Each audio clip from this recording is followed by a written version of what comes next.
I knew someone once who was briefly a heroin addict.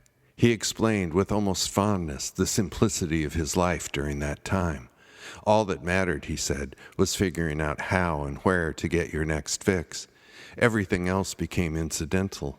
And while it eventually descended into an all-consuming hell, for a time it had an almost zen-like quality of peeling away the non-essentials of life, down to the laser intensity of that single path and that single goal.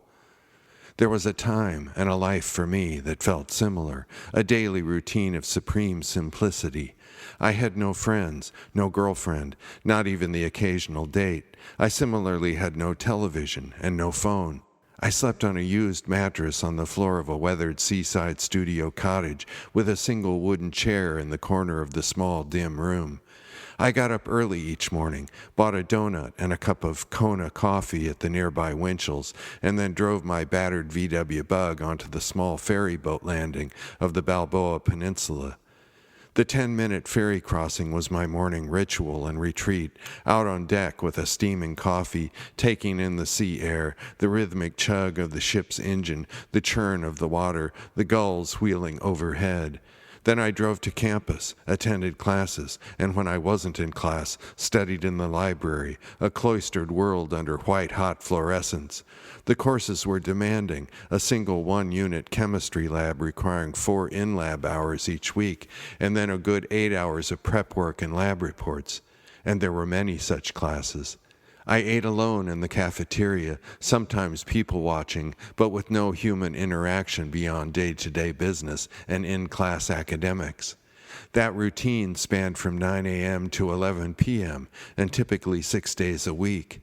At 11 p.m., I'd head back to the ferry landing on Balboa Island to catch the last crossing to the peninsula. The night air was bracing, energizing. I stood out on deck once more, watching the cold city lights recede. In the hour or so before bed, I'd brew a cup of hot tea, sit cross-legged and play a silver flute in the dark, and then before drifting off, I'd lie listening to FM radio on headphones, late-night underground rock, or Alan Watts lectures. I had one set of plates, one set of silverware, and one ceramic coffee cup. The back entrance to the apartment was an ill-fitting wooden screen door, which sometimes made it cold at night or rattled in the wind. But I never thought to complain or to change things.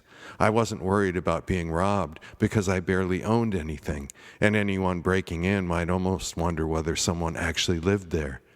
When I wasn't home, I stashed my flute and my radio headphones in a high nook of the closet behind a rough wool blanket. I knew none of my neighbors in the cluster of beach cottages and spoke to no one.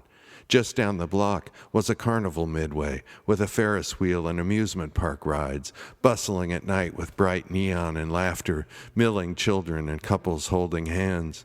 And then 2 blocks in the other direction, a beautiful and expansive sandy beach, perfect for contemplative walks.